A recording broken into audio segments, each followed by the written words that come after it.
Commissioning is very important, and I think one of the things that we should be aiming to do at this stage, because I mean everybody tells us that we're at the crossroads of change, and it's not just a simple, straightforward crossroads where, if you like,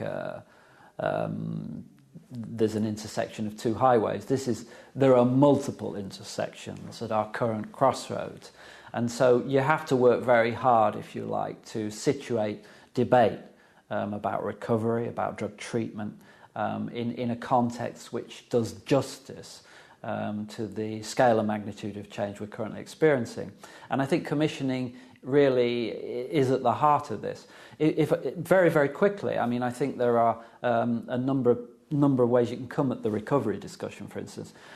At the moment, you know, you have those people who want to develop an important and significant recovery agenda, and they want to do so within what you might call a fairly unfettered recovery discourse. I think American writers and activists like William White are key for these people. They want, if you like, a new paradigm, a fresh paradigm, a paradigm which in an important sense breaks from what's taken place in drug treatment in this country over the last 10 years. Then you've got, in the middle, as it were, a kind of recovery discourse which seeks to locate recovery amongst the other key dimensions of change which are taking place. Recovery is important, but actually putting people first is important. Actually developing a perspective which doesn't seek to marginalise prevention is important.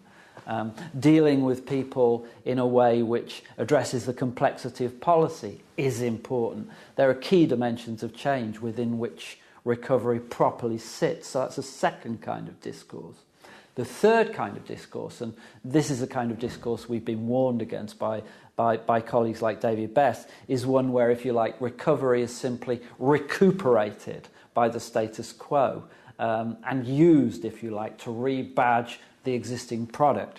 Now, within all these various recovery discourses, I think commissioners have got to understand that in terms of for people in the NHS and PCTs and those who are pursuing commissioning in a world-class framework, that it has to have a genuine sense of entitlement, and it has not to, if you like, prioritise and single out a small group of people who are deemed to be optimum in terms of recovery, whilst managing and keeping in a kind of holding pattern all the rest. So I think the challenges for commissioning are to get the model right at local level, to ensure that, if you like, communities are able to own the problems which emerge in their midst, not all own them singly, but to take a certain responsibility for them, and that people who are seeking recovery within those communities are given every encouragement to organise in the ways which